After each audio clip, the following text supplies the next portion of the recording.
In some respects, Italians of the Renaissance, with the exception of Leonardo and a few others, had not the respect for science which has characterized most important innovators since the 17th century. Which this lack is associated their very partial emancipation from superstition, especially in the form of astrology. Many of them had still the reverence for authority that medieval philosophers had, but they substituted the authority of the ancients for that of the church. This was, of course, a step towards emancipation. Since the ancients disagreed with each other, an individual judgment was required to decide which of them to follow, but very few Italians of the 15th century would have dared to hold an opinion for which no authority could be found either in antiquity or in the teaching of the Church.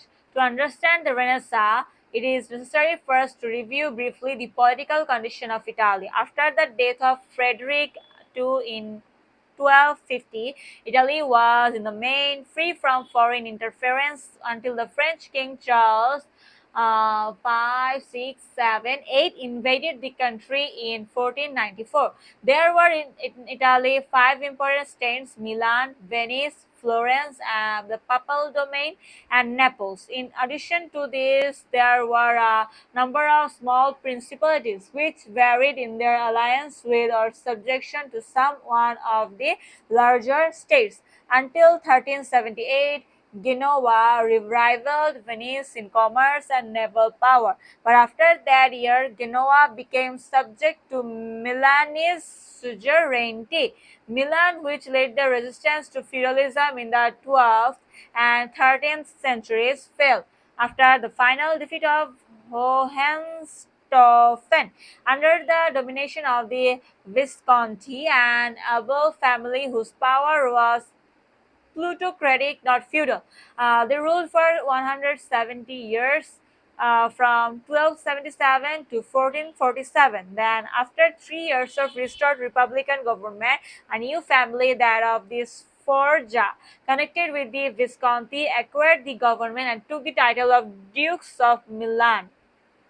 From 1494 to 1535, Milan was a battleground between the French and the Spaniards. The Sforza allied themselves sometimes with one side, sometimes with the other. During this period, they were sometimes in exile, sometimes in nominal control. Finally, in 1535, Milan was annexed by the Emperor Charles V. The Republic of Venice stands somewhat outside Italian politics, especially in the earlier centuries of its greatness. It had never been conquered by the barbarians, and at first regarded itself as subject to the Eastern emperors. This tradition, combined with the fact that its trade was with the East, gave it an independence of Rome, which still persisted down to the time of the Council of Trent. 1545, of which the Venetian Paolo Serpi wrote a very anti-papal history. We have seen how, at the time of the Fourth Crusade, Venice insisted upon the conquest of Constantinople. This improved Venetian trade, which conversely suffered by the Turkish conquest of Constantinople in 1453 for various reasons. Partly connected with food supply, the Venetians found it necessary during the 14th and 15th centuries to acquire considerable territory on the mainland and land of Italy. This roused enmities and led finally in 1509 to the formation of the League of Cambrai, a combination of powerful states by which Venice was defeated. It might have been possible to recover from this misfortune, but not from Vasco da Gama's discovery of the Cape route to India. This added to the power of the Turks, ruined Venice, which, however, lingered on until deprived of independence by Napoleon. The constitution of Venice, which had originally been democratic, became gradually less so and was, after 1297, a close oligarchy. The basis of political power was the Great Council, membership of which, after that date, was hereditary and was confined to the leading families. Executive power belonged to the Council of Ten, which was selected by the Great Council, the Doge, Doge, the ceremonial head of the state, was elected for life. His nominal powers were very restricted, but in practice, his influence was usually decisive. Venetian diplomacy was considered exceedingly astute, and the reports of Venetian ambassadors were remarkably penetrating. Since Ranke, historians have used them as among the best sources for knowledge of the events with which they deal. Florence was the most civilized city in the world and the chief source of the Renaissance. Almost all the great names in literature and the earlier as well as some of the later of the great names in our art are connected with Florence. But for the present, we are concerned with politics rather than culture. In the 13th century, there were three conflicting classes in Florence: the nobles, the rich merchants, and the small men. The nobles in the main were Ghibelline. The other two classes, Guelph. The Ghibellines were finally defeated in 1266, and during the 14th century, the party of the small men got the better of the rich merchants. The conflict, however, led not to a stable democracy but to the gradual growth of what the Greeks would have called a tyranny. The Medici family, who ultimately became the rulers of Florence, began as political bosses on the democratic side. Cosimo dei Medici, 1389 to 1464, the first of the family to achieve clear preeminence, still had no official position. His power depended upon skill in manipulating elections. He was astute, conciliatory when possible, ruthless when necessary. He was succeeded, after a short interval, by his grandson Lorenzo the Magnificent, who held power from 1469 till his death in 1492. Both these men owed their position to their wealth, which they had acquired mainly in commerce, but also in mining and other industries. They understood how to make Florence rich as well as themselves, and under them the city prospered. Lorenzo's son Pietro lacked his father's marriage and was expelled in 1494. Then followed the 4 years of Savonarola's influence, with when a kind Puritan revival turned men against gaiety and luxury, away from free thought and towards the piety supposed to have characterized a simpler age. In the end, however, mainly for political reasons, Savonarola's enemies triumphed. He was executed and his body was burned. 1398, the Republic, democratic in intention but plutocratic in fact, survived till 1512, when the Medici were restored. A son of Lorenzo, who had become a cardinal at the age of 14, was elected pope in 1513 and took the title of Leo X. The Medici family, under the title of Grand Dukes of Tuscany, governed Florence until 1737, but Florence, meanwhile, like the rest of Italy, had become poor and unimportant.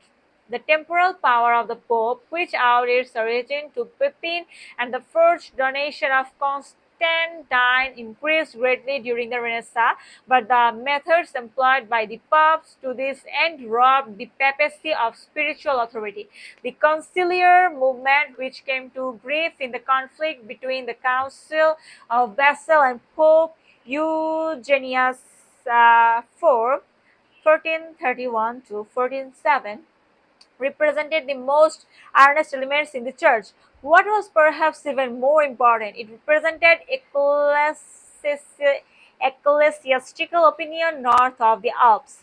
The victory of the popes was the victory of Italy, and in a lesser degree of Spain. Italian civilization in the later half of the 15th century was totally unlike that of northern countries, which remained medieval. The Italians were in earnest about culture, but not about morals and religion. Even in the minds of ecclesiastics, elegant Latinity would cover a multitude of sins. Nicholas V, 1447 to 55, the first humanist pope, gave papal offices to scholars whose learning he respected, regardless of other considerations. Lorenzo Valla, an Epicurean and the man who proved the donation of Constantine to be a forgery, who ridiculed the style of the Vulgate and accused Saint Augustine of heresy, was made apostolic secretary. This policy of encouraging humanism rather than piety or orthodoxy continued until the sack of Rome in 1527. Encouragement of humanism, though it shocked the earnest North, might, from our point of view, be reckoned a virtue, but the warlike policy and immoral life of some of the popes could not be defended from any point of view except that of naked power politics. Alexander VI, 1492 to 1593, devoted his life as pope to the aggrandizement of himself and his family. He had two sons, the Duke of Gandia and Caesar Borgia, of whom he greatly preferred the former. The Duke, however, was murdered, probably by his brother. The Pope's dynastic ambitions therefore had to be concentrated on Caesar. Together they conquered the Romagna and Ancona, which were intended to form a principality for Caesar. But when the Pope died, Caesar was very ill, therefore could not act promptly. Their conquest consequently reverted to the patrimony of Saint Peter. The weakness of these two men soon became legendary, and it is difficult to disentangle truth from uh, falsehood as regards the innumerable murders of which they are accused. There can be no doubt, however, that they carried the arts of perfidy further than they had ever been carried before.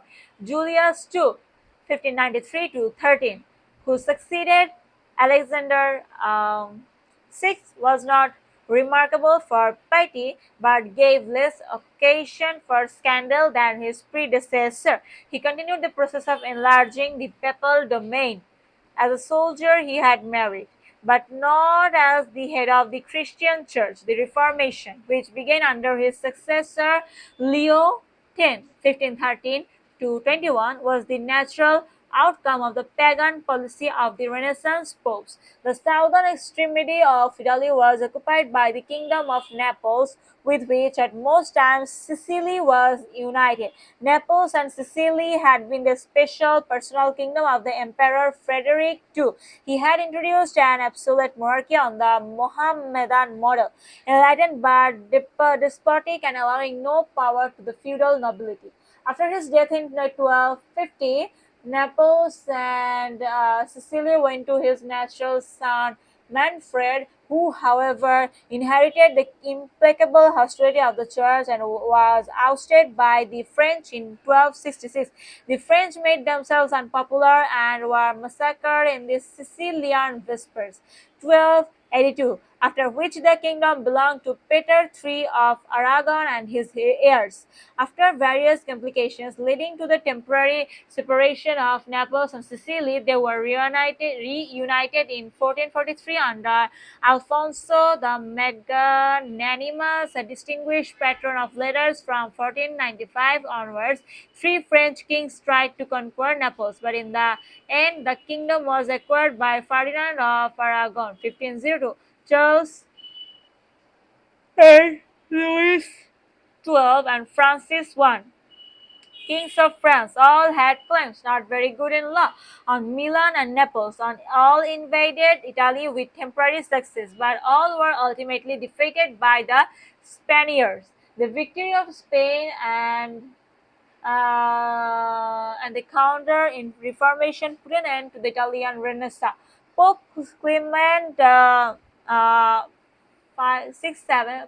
7 being an obstacle to the counter Reformation, and as a Medici, a friend of France, Charles V, in 1527, caused Rome to be sacked by a largely Protestant army. After this, the popes became religious, and the Italian Renaissance was at an end. The game of power politics in Italy was unbelievably complex. The minor princes, mostly self-made tyrants, allied themselves now with one of the larger states and now with another. If they played the game unwisely, they were exterminated. There were constant wars, but until the coming of the French in 1494, they were almost bloodless. The soldiers were mercenaries who were anxious to minimize their vocational risks. These purely Italian wars did not interfere much with trade or prevent the country from increasing in wealth. There was much statecraft, but no wise statesmanship.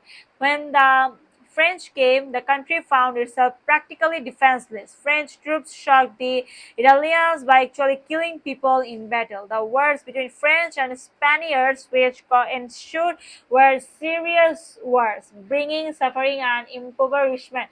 But the Italian states went on intriguing against each other, invoking the aid of France or Spain in their internal quarrels without any feeling for national unity.